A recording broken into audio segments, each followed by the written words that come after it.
Ça roule!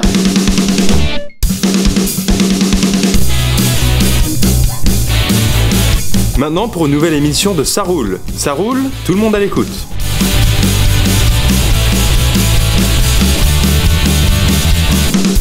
Ça roule!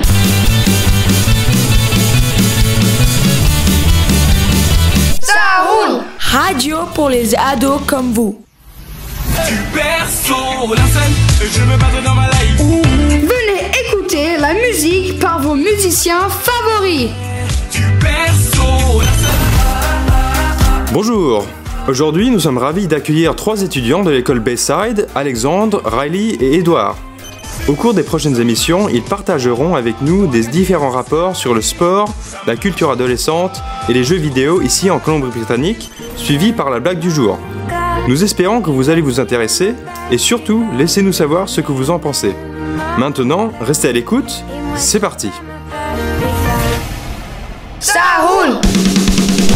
Dans un instant, un chanteur de pop et un rappeur, Maître Gims, Bella. Elle répondait au nom de Bella. Les gens du coin ne voulaient pas lâcher là. Elle faisait trembler tous les villages. Les gens me disaient méfie-toi cette fille-là. Elle répondait au nom de Bella. Les gens du coin ne voulaient pas lâcher là. Elle faisait trembler tous les villages. Les gens me disaient méfie-toi cette fille-là. C'était un phénomène, elle n'était pas humaine. Le genre de femme qui change le plus grand délinquant en gentleman. Une beauté sans pareil, tout le monde veut s'en emparer sans savoir qu'elle les mène en bateau. Hypnotisée, on pouvait tout donner. Elle n'avait qu'à demander, puis aussitôt on démarrait. On cherchait à l'impressionner, à devenir son préféré sans savoir qu'elle les mène en bateau. Mais quand je la vois danser le soir, j'aimerais devenir la chaise sur laquelle elle s'assoit.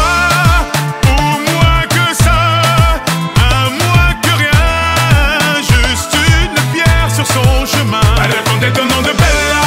Les gens du coin ne voulaient pas lâcher là. Elle faisait trembler tous les villages. Les gens me disaient méfie-toi cette fille-là. Elle répondait au nom de Bella. Les gens du coin ne voulaient pas lâcher là. Elle faisait trembler tous les villages. Les gens me disaient méfie-toi cette fille-là.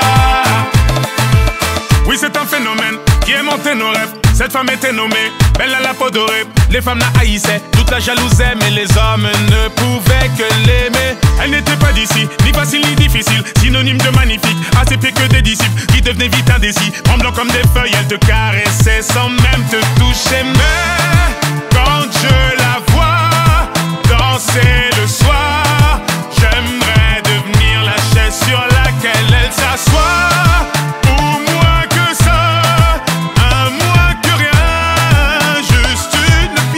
Son chemin. Elle répondait au nom de Bella. Les gens du coin ne voulaient pas lâcher là. Elle faisait trembler tous les villages. Les gens me disaient méfie-toi cette fille-là. Elle répondait au nom de Bella. Les gens du coin ne voulaient pas lâcher là. Elle faisait trembler tous les villages. Les gens me disaient méfie-toi cette fille-là. Allez fais-moi tourner la tête, tourner la tête, rends-moi bête comme yep, bête comme yep.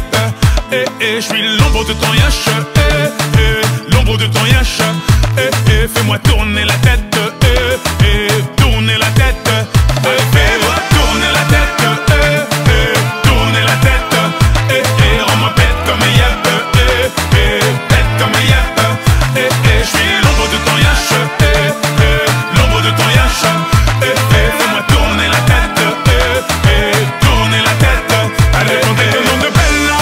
Les gens du coin ne voulaient pas lâcher là. Elle faisait trembler tous les villages. Les gens me disaient méfie-toi cette fille-là. Elle répondait au nom de Bella. Les gens du coin ne voulaient pas lâcher là. Elle faisait trembler tous les villages. Les gens me disaient méfie-toi cette fille-là. Elle répondait au nom de Bella. Les gens du coin ne voulaient pas lâcher là. Elle faisait trembler tous les villages. Les gens me disaient méfie-toi cette fille-là. Elle répondait au nom de Bella. Les gens du coin ne voulaient pas lâcher là. Elle faisait trembler tous les villages. Les gens me disaient méfie-toi cette fille-là. Maintenant, de la culture avec moi-même. Ça roule! Nous visitons tous le site de YouTube et nous adorons ce site. Alex, peux-tu nous dire quelque chose sur l'histoire de YouTube et pourquoi ça a été créé? YouTube était créé par 3 collègues de PayPal. Chad Hurley, Steve Chen et Joel Kahn en 2005. L'idée était née quand Karim ne pouvait pas trouver la vidéo de Janet Jackson en perdant un vêtement au Super Bowl. Et Steve Chen cherchait à partager la vidéo de sa fête. Depuis que YouTube a sorti sa première vidéo en 2005, le site a évolué au site multipartageur qui vaut des multimilliards de dollars. YouTube a changé une génération de personnes ordinaires et a fait des millionnaires. Quel genre de vidéo croît le plus vite sur YouTube aujourd'hui? La catégorie qui grandit le plus est la catégorie de comment faire. Ça montre comment déboucher un évier, jouer des chansons sur la guitare, apprendre à trouver la réponse aux problèmes de maths et de sciences et trouver comment jouer des jeux vidéo. J'adore les jeux vidéo de gaming. Qu'est-ce que tu peux nous dire sur ça? Deux youtubeurs comme moi je regarde et PewDiePie et Stampy. Tous les deux font des vidéos sur le gaming. PewDiePie on estime qu'il gagne 12 millions chaque année. Et Stampy on estime qu'il gagne 5 millions chaque année. Cet argent vient de la publicité que YouTube met sur les vidéos. Moi, j'ai regardé plus de 400 heures de vidéos de Stampy sur le jeu vidéo Minecraft. Ce sont des vidéos amusantes et en plus, je peux apprendre comment mieux jouer. D'accord. Nous allons tous regarder sur YouTube pour la musique. Qu'est-ce que tu peux nous dire sur ce genre? YouTube aide les musiciens et les compagnies de musique à partager leurs œuvres. Même les petits groupes et les personnes inconnues peuvent trouver un public. Même Justin Bieber a débuté sur YouTube. C'est parfois bien pour les nouveaux artistes d'être découverts, mais si leur musique se trouve sur YouTube, ils ne vont pas gagner beaucoup d'argent. Il faut avoir un minimum de 1 million de vues par mois pour avoir un salaire minimum. Génial! Et qu'est-ce que tu peux nous dire sur toutes ces vidéos amusantes qui accumulent sur YouTube? Des vidéos amusantes comme des vidéos de chats remplissent aussi la bibliothèque de YouTube. Une gigantesque somme de 2 millions de vidéos a été créée et a été regardée 26 millions de fois. C'est clair que c'est très amusant, mais aussi c'est un grand gaspillage de temps. En conclusion, est-ce que YouTube est bien ou mauvais pour les jeunes? Il y a environ 300 heures de vidéos téléchargées chaque minute. Le contenu ne cesse pas à croître pour du mal ou du bien. Certains, comme mes parents, pensent que YouTube est l'ennemi. Mais YouTube est aussi un très bon moyen de l'éducation et de divertissement. Une jolie chanson de Cœur de Pirate, adieu.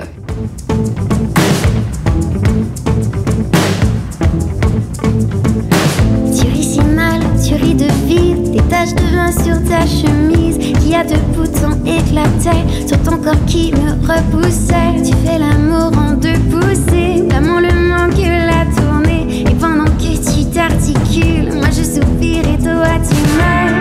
Me menace de partir parce que je hurle quand tu chantes tes souvenirs. Eh bien chérie, prends donc la part, car tu sais que plus rien ne me va. Mais dis-moi adieu demain, mais dis-moi adieu en chemin. Va voir les autres, je n'en pense rien. Je t'ai aimé, mais je t'assure que c'est la fin.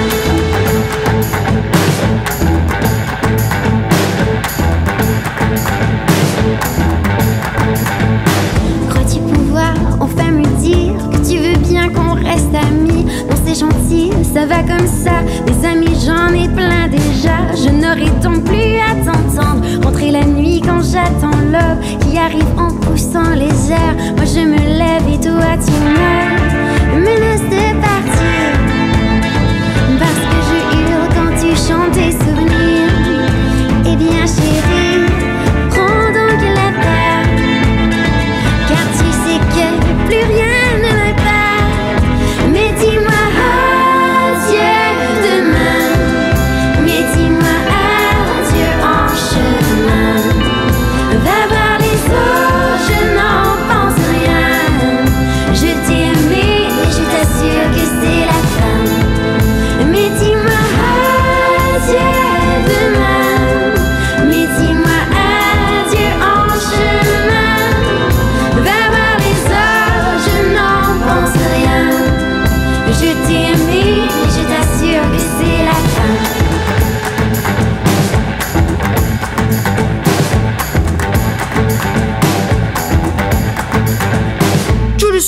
Riley avec le sujet de sport et son entretien avec l'équipe de rugby canadien. Ça roule! Bonjour, je m'appelle Riley. Aujourd'hui, je suis ici avec l'équipe des fans du rugby national. Je suis ici avec Alissa Alari, Karen Paquet et Bianca Ferralla. Les fans, salut! Qui est la plus vite entre vous? C'est une bonne question. C'est une bonne question, oui. Ouais. Je pense que Karen. Ouais, je pense que c'est Karen. C'est généralement une bonne course entre moi et Bianca. Ouais. Puis moi, je suis plus... les petits pas, eux, sont bonnes longue distance, tandis que je suis bonne dans les changements de direction. Qui flirte la plus et avec qui? Qui taquine, flirte le plus? C'est dur, je pense qu'on a... Moi, je Comme avec des chirps? Ouais. Ça? De nous trois ou dans l'équipe? De nous trois. De nous trois? Moi, je dis que c'est toi. Ok, ça va.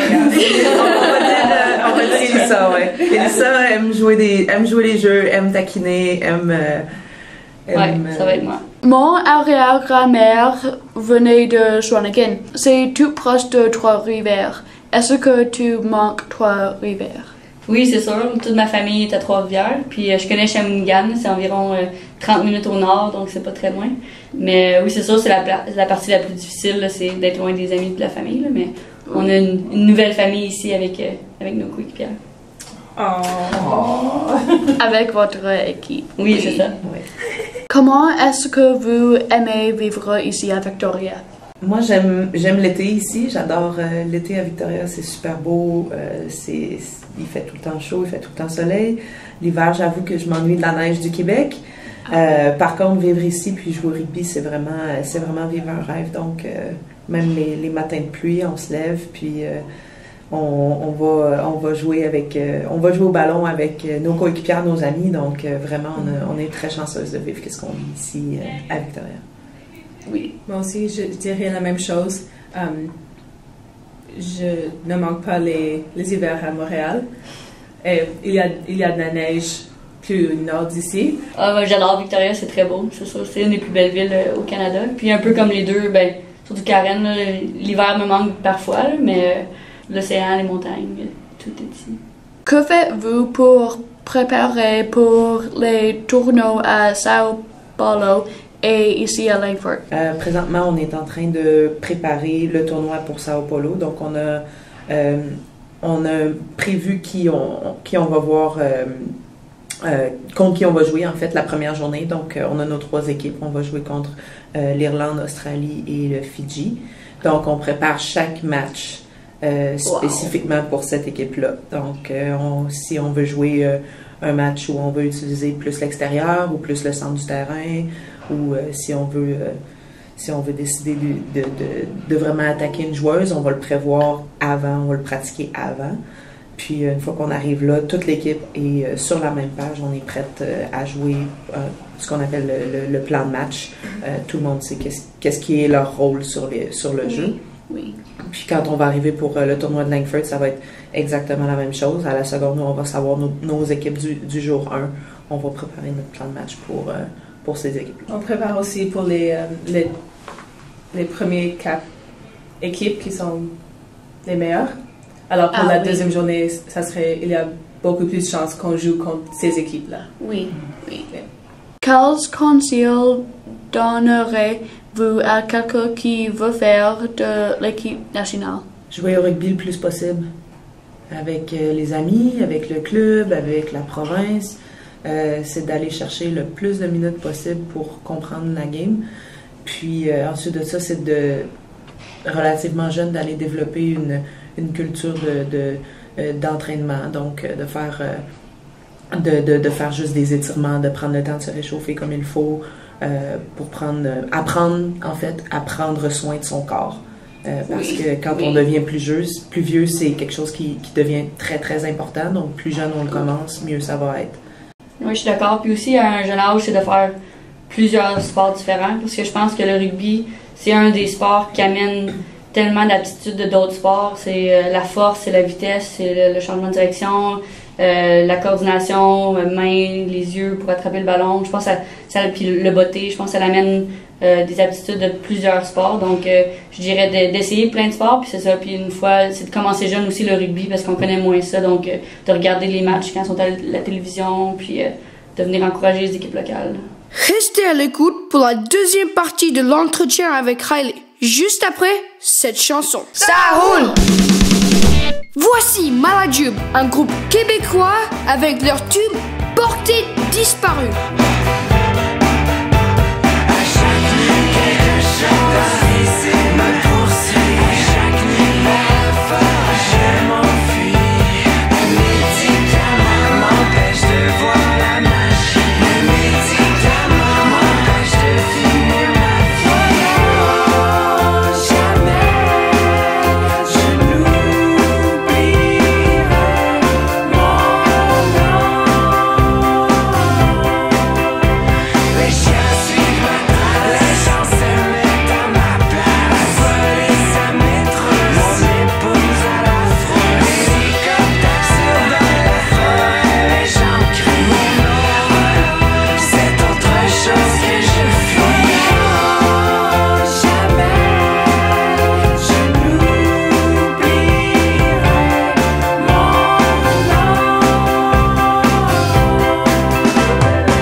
Voici la deuxième partie d'entretien avec Riley et l'équipe de rugby canadienne. Sa première question est: comment est-ce que vous avez commencé à jouer le rugby?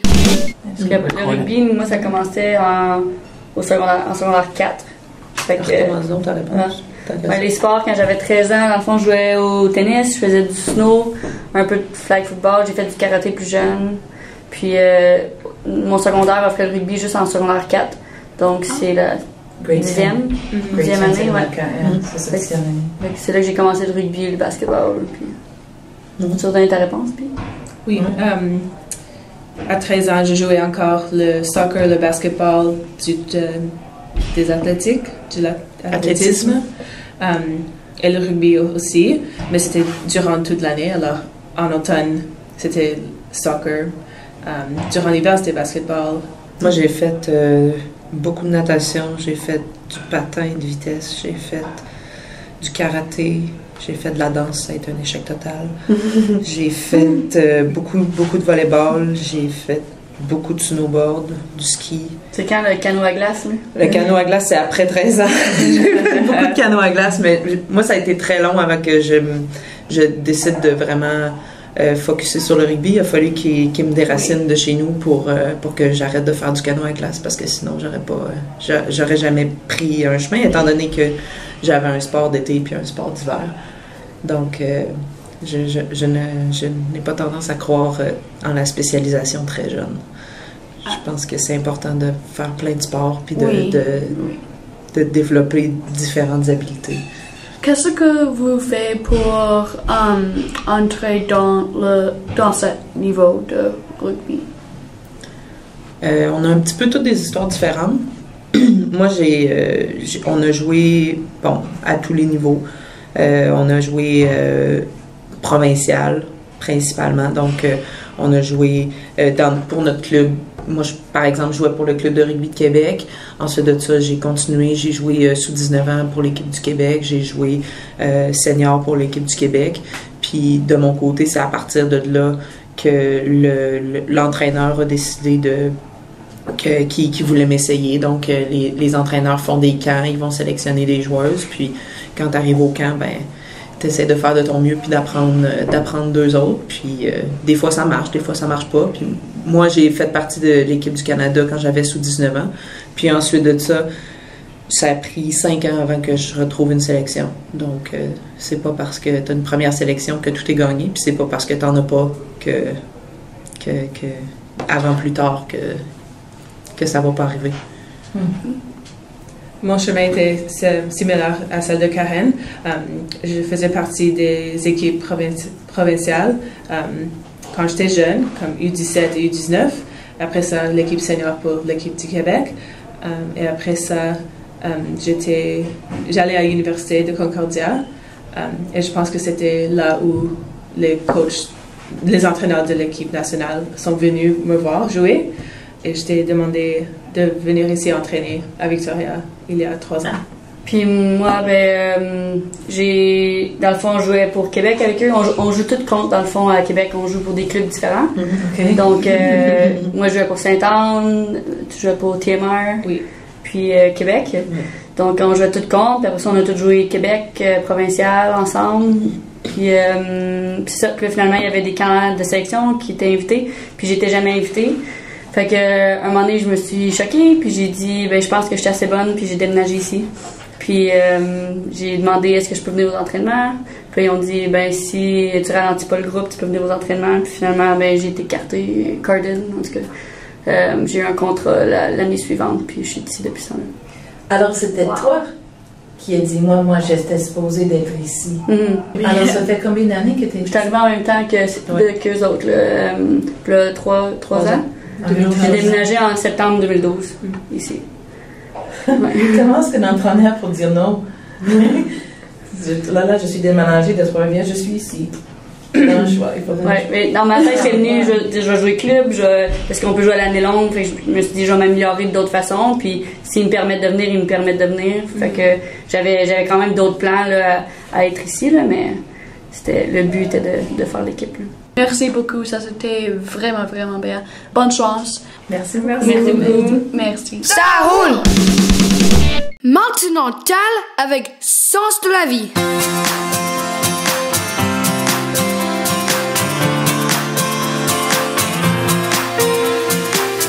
J'ai voulu dormir et j'ai fermé les yeux sans même voir que le ciel était bleu. Je me suis réveillée sous un nouveau soleil et depuis ce jour-là rien n'est pareil. Lumière des projecteurs qui réchauffe mon cœur. Tout au fond de moi je n'ai plus jamais peur. J'ai trouvé le sens de la raison qui m'entraîne à chaque pas sur le devant de la scène. J'ai trouvé que je mène et je l'aime.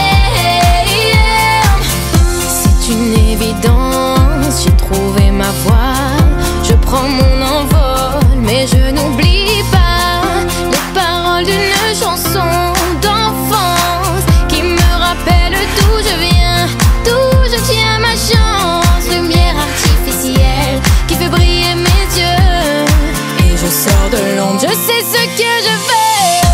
J'ai trouvé le sens de la raison qui m'entraîne à chaque pas sur le devant de la scène. J'ai trouvé le sens de la vie que je mène et je l'aime. J'ai trouvé le sens de la raison qui m'entraîne à chaque pas sur le devant de la scène. J'ai trouvé le sens de la vie que je mène et je l'aime. De sens en contresens, on se perd toujours quand on ne fait pas les choses avec un peu d'amour. C'est peut-être lui qui rend notre ambition fascinante. Il est dans ma voix, c'est pour ça que je chante.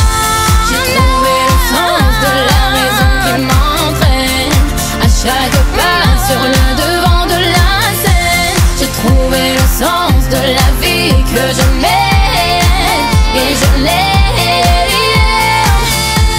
J'ai trouvé le sens de la raison qui m'entraîne à chaque pas sur le devant de la scène. J'ai trouvé le sens de la vie que je mène et je l'aime. Même dans le ciel qui se voile, il y a toujours une étoile qui scintille et nous guide sur le chemin de nos rêves. Et quand on y croit, un nouveau jour se lève. J'ai trouvé le sens de la raison qui m'entraîne à chaque pas sur le devant de la scène. J'ai trouvé le sens de la vie que je mène et je l'aime. J'ai trouvé le sens de la raison qui m'entraîne à chaque pas sur le devant de la scène. J'ai trouvé le sens de la vie que je mène et je l'aime. Maintenant, pour votre divertissement, la blague du jour. C'est la blague du jour. C'est la blague du jour. Une dame se présente chez le pharmacien. Bonjour monsieur, je voudrais de l'acide actylsalicylique, s'il vous plaît. Voulez-vous dire de l'aspirine? Ah oui, c'est cela. Je ne me souvenais plus du nom. La maîtresse à Toto. Toto, cite-moi 2 pronoms. Qui? Moi? Très bien. Toto est à l'école et demande s'il peut aller à la salle de bain. La maîtresse dit non. Puis, elle demande à Toto où est le plus grand fleuve du monde. Et Toto répond, il est sur mon banc. 1, 2, 3, 1, 2, 3.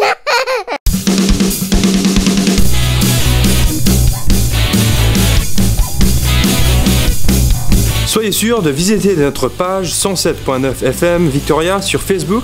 À bientôt et à la prochaine. Ça roule!